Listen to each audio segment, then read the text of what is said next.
Hello viewers, জানিয়ে দেব আমাদের হাতে থাকা সর্বশেষ আন্তর্জাতিক বাংলা সংবাদ শিরোনাম। ইসরায়েলে ইলাত শহরে লক্ষ্য করে হামলা ইসলামিক রেজিস্ট্যান্সের। অন্যদিকে নাসরুল্লাহকে হত্যার প্রতিশোধে ছাড় দেওয়া হবে না বলল ইরান। জানিয়ে দেব গাজায় মানবাধিকার বিরোধী অপরাধের বিরুদ্ধে ব্যবস্থা নেওয়ার আহ্বান বাংলাদেশ প্রধান উপদেষ্টা ডক্টর ইউনূসের। আরও থাকবে ন্যায় বিচার নাকি গুপ্ত হত্যা, নাসরুল্লাহ হত্যাকাণ্ড কিভাবে দেখছেন বিশ্ব নেতারা।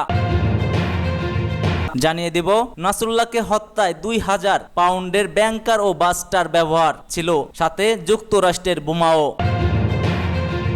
সর্বশেষ জানিয়ে দেব নাসরুল্লাহ হত্যায় ন্যায় বিচারের একটি পদক্ষেপ বলে আখ্যায়িত করেছেন জো বাইডেন। এতক্ষণ শুনছিলেন সংবাদ শিরোনাম, এবার বিস্তারিত। তার আগে কে কোন জেলা থেকে আমাদের ভিডিও দেখছেন ও শুনছেন জানিয়ে দিবেন এবং ভিডিওটি ভালো লাগলে লাইক করবেন, সাবস্ক্রাইব করবেন।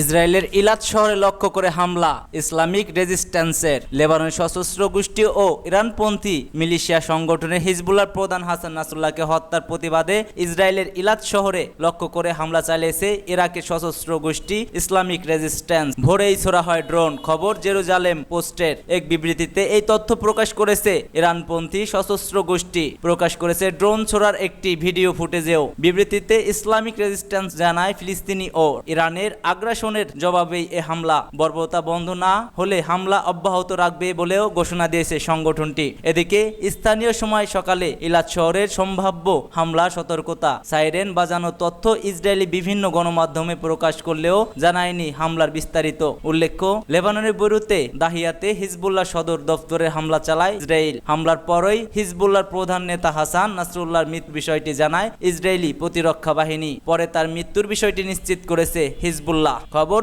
AM। নাসরুল্লাহকে হত্যার প্রতিশোধে ছাড় দেওয়া হবে না বলল ইরান। লেবাননের রাজধানী বৈরুতে ইসরায়েলি বিমান হামলায় হিজবুল্লাহর শীর্ষ নেতা সাইদ হাসান নাসরুল্লাহ হত্যাকাণ্ডে বদলা নেওয়ার ঘোষণা দিয়েছে ইরানের সর্বোচ্চ নেতা আয়াতুল্লাহ আল খামেনি। তিনি বলেছেন, এ হত্যার প্রতিশোধে ছাড় দেওয়া হবে না। শিয়া ইসলামপন্থী রাজনৈতিক দল ও বিশ্বের অন্যতম শক্তিশালী সশস্ত্র সংগঠন হিজবুল্লাহর প্রধান এ নেতা নিহত হওয়ার পর এ কথা বলেন তিনি। খবর BBC। হাসান নাসরুল্লাহকে শহীদ উপাধি দিয়ে খামেনি বলেন, তার চিন্তাধারা ও দেখিয়ে যাওয়া পথ অটুট রাখবে। ইরানের পররাষ্ট্র ও রাষ্ট্রীয় টেলিভিশন এক বিবৃতিতে তিনি বলেন, হাসান নাসরুল্লাহকে একক কোনো ব্যক্তি ছিলেন না, তিনি ছিলেন একটি পথ ও একটি চিন্তাধারা। এ পথ অব্যাহত থাকবে। শহীদের রক্তের প্রতিশোধে ছাড় দেওয়া হবে না। ইরানের 5 দিনের রাষ্ট্রীয় শোক। এ হত্যাকাণ্ডে ঘটনায় ইরানের 5 দিনের রাষ্ট্রীয় শোক ঘোষণা করেছে আয়াতুল্লাহ খামেনি। তিনি বলেন, এই অঞ্চলের ভাগ্য নির্ধারণ করবে প্রতিরোধা যোদ্ধারা, যারা সামনের সময়ে হিজবুল্লাহকে পথ দেখাবে। নাসরুল্লাহ মধ্যপ্রাচ্যের অন্যতম পরিচিতি এবং সবচেয়ে প্রভাবশালী ব্যক্তি। ইসরায়েলের হাতে নিহত হওয়ার আশঙ্কায় বছরের পর বছর ধরে তাকে জনসম্মুখে দেখা যায়নি। মধ্যপ্রাচ্যের পাশাপাশি মুসলিম বিশ্বে তার ব্যাপক জনপ্রিয়তা রয়েছে। নাসরুল্লাহর নেতৃত্বে হিজবুল্লাহর ফিলিস্তিনি সশস্ত্র গোষ্ঠী হামাস যোদ্ধাদের পাশাপাশি ইরাক ও ইয়েমেনের মিলিশিয়াদের প্রশিক্ষণে সহায়তা করেছে। ইসরায়েলের ব্যাপক ক্ষতি ও দুর্ভোগ ঘটাতে সক্ষম ছিল হিজবুল্লাহ। BBC বলছে, যুদ্ধের ক্ষেত্রে আরও বিবৃতি হওয়ার আশঙ্কা তেমন না থাকলেও গত 24 ঘন্টায় উত্তেজনা নাটকীয়ভাবে বেড়েছে। এখন থেকে ইরাক, সিরিয়া এবং ইয়েমেনে ইরান সমর্থিত মিলিশিয়াদের বৃহত্তর সম্পৃক্ততা দেখাবে পুরো বিশ্ব। গাজায় মানবতা বিরোধীর অপরাধের বিরুদ্ধে ব্যবস্থা নেওয়ার আহ্বান বাংলাদেশ প্রধান উপদেষ্টা ডক্টর ইউনূসের। ফিলিস্তিনের জনগণের বিরুদ্ধে যে মানবতা বিরোধীর অপরাধ হচ্ছে তার জন্য সংশ্লিষ্ট সবাইকে দায়বদ্ধ করার আহ্বান জানিয়েছে বাংলাদেশের অন্তর্বর্তীকালীন সরকারের প্রধান উপদেষ্টা অধ্যাপক মোহাম্মদ ডক্টর ইউনূস। একই সঙ্গে তিনি ফিলিস্তিনের জনগণের উপর চলমান নৃশংসতা বন্ধে অনতি বিলম্বে সম্পূর্ণ যুদ্ধবিরতির আহ্বান জানান। স্থানীয় সময় যুক্তরাষ্ট্রের নিউ ইয়র্কে জাতিসংঘের সাধারণ পরিষদে ৭৯তম অধিবেশনে দেওয়া ভাষণে এ আহ্বান জানান শান্তিতে নোবেলজয়ী ডক্টর ইউনূস। তিনি বলেন, বহুমুখী সংকটে জর্জরিত বর্তমান বিশ্বের যুদ্ধ এবং সংঘাতের ফলে ব্যাপক ভিত্তিতে মানুষের অধিকার খর্ব হচ্ছে। প্রধান উপদেষ্টা বলেন, বিশ্ববাসীর উদ্বেগে এবং নিন্দা সত্ত্বেও গাজায় গণহত্যা থামছে না। ফিলিস্তিনের বিদ্যমান বাস্তবতা কেবল আরব কিংবা মুসলমানদের জন্যই উদ্বেগজনক নয়, বরং তা সমগ্র মানবজাতির জন্যই উদ্বেগের। এছাড়াও তিনি রাশিয়া ইউক্রেন ইউক্রেন যুদ্ধের কথা তুলে ধরেন। গত 2.5 বছরে ইউক্রেন চলমান যুদ্ধে বহু মানুষের প্রাণ হারিয়েছে। এই যুদ্ধের প্রভাব সর্বব্যাপী, এমনকি বাংলাদেশের অর্থনীতিতেও এর প্রভাব অনুভূত হচ্ছে। তাই উভয় পক্ষকে সংলাপে বসে বিরোধী নিরসনের মাধ্যমে যুদ্ধের অবসান ঘটানোর আহ্বান জানান তিনি।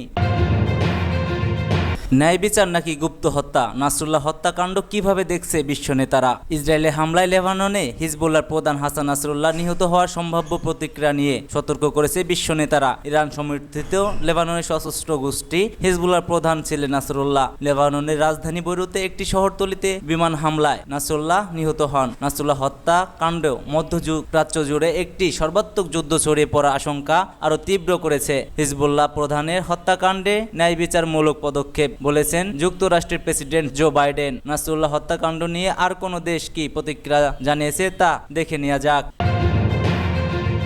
নাসরুল্লাহকে হত্যায় 2000 পাউন্ডের ব্যাংকার বাস্টার ব্যবহার ছিল যুক্তরাষ্ট্রের বোমাও। লেবাননের সশস্ত্র সংগঠন হিজবুল্লাহর প্রধান হাসান নাসরুল্লাহ হত্যায় ব্যাংকার বাস্টার ও বোমা ব্যবহার করা হয়েছে। এসব প্রতিটি বোমার ওজন সম্ভবত 2000 পাউন্ড। লেবাননে ইসরায়েলি হামলায় হিজবুল্লাহ প্রধান নিহত হন। 3 দশকের বেশি সময় ধরে তিনি সংগঠনের নেতৃত্বে ছিলেন। নাসরুল্লাহকে হত্যার জন্য হামলা চালাতে যে যুদ্ধ বিমানগুলো ব্যবহার করা হয়েছিল তার একটি ভিডিও প্রকাশ করেছে কঠোর ইসরায়েলি যুদ্ধাস্ত্র বিশেষজ্ঞ ও নিউ ইয়র্ক টাইমসের বিশ্লেষণ অনুসারে ইসরায়েলের যুদ্ধ বিমানগুলো 2000 পাউন্ড ওজনের বোমা বহন করছিল। ভিডিওর বিশ্লেষণ অনুযায়ী নাসরুল্লাহর উপর হামলায় কমপক্ষে 8টি যুদ্ধ বিমান ব্যবহার করে ইসরায়েল। যুদ্ধ বিমানগুলো ব্যাংকার বাস্টার বোমায় সজ্জিত ছিল। অন্তত 15টি ব্যাংকার বাস্টার বোমা ছিল যুদ্ধ বিমানগুলিতে। বোমাগুলোর প্রতিটি ওজন প্রায় 2000 পাউন্ড। এর মধ্যে যুক্তরাষ্ট্রের তৈরি LU-109 বোমাও ছিল। মার্ক বিমান বাহিনী হামলার নিশানা সংক্রান্ত ওয়েব ব্রাইন ভিডিও পরিচালনা করছিলেন। নিউ ইয়র্কের টাইমসকে দেয়া বার্তায় বলে ভূগর্ভ সদর দপ্তরের থাকা নাসরুল্লাহর উপর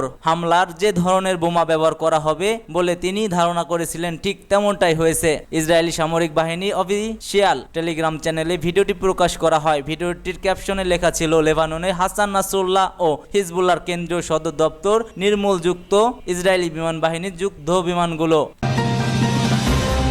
নাসরুল্লাহ হত্যা নিয়ে বিচারের একটি পদক্ষেপ জো বাইডেনের। লেবাননের হিজবুল্লাহর প্রধান হাসান নাসরুল্লাহ হত্যাকাণ্ড নিয়ে মুখ খুললেন এবার যুক্তরাষ্ট্রের প্রেসিডেন্ট জো বাইডেন। এই হত্যাকাণ্ডকে অসংখ্য ভুক্তভোগীর জন্য ন্যায় বিচারের একটি পদক্ষেপ হিসেবে বর্ণনা করেন তিনি। এসব ভুক্তভোগীর মধ্যে হাজার হাজার আমেরিকান, ইসরায়েলি ও লেবাননের বেসামরিক নাগরিক রয়েছেন বলে জানান মার্কিন প্রেসিডেন্ট বাইডেন। জোর দিয়ে বলেন যুক্তরাষ্ট্র সম্পূর্ণভাবে হিজবুল্লাহ, হামাস, ইয়েমেনের হুতি ও যে কোনো ইরান সমর্থিত সন্ত্রাসী গোষ্ঠীর বিরুদ্ধে ইসরায়েলের আত্মরক্ষার অধিকার সমর্থন করে। এছাড়া মার্কিন সেনা সদর দপ্তর পেন্টাগনে মধ্যপ্রাচ্য মার্কিন সামরিক বাহিনীর প্রতিরক্ষা অবস্থান আরও জোরদার করার নির্দেশও দিয়েছেন তিনি। এদিকে হাসান নাসরুল্লাহ হত্যাকাণ্ডের প্রতিশোধ নেয়ার অঙ্গীকার করেছে ইরানের সর্বোচ্চ নেতা আয়াতুল্লাহ আল খামিনি। এছাড়া তার মৃত্যুতে ইরানের 5 দিনের শোক ঘোষণা করা হয়েছে। ইরানের রাষ্ট্রীয় টেলিভিশনে পড়া এক বিবৃতিতে আয়াতুল্লাহ খামিনি বলেন, হাসান নাসরুল্লাহ একক কোনো ব্যক্তি ছিলেন না, তিনি ছিলেন একটি পথ ও একটি চিন্তাধারা। এই পথ অব্যাহত থাকবে। তিনি বলেন, শহীদদের রক্তের প্রতিশোধে ছাড় দেওয়া হবে না।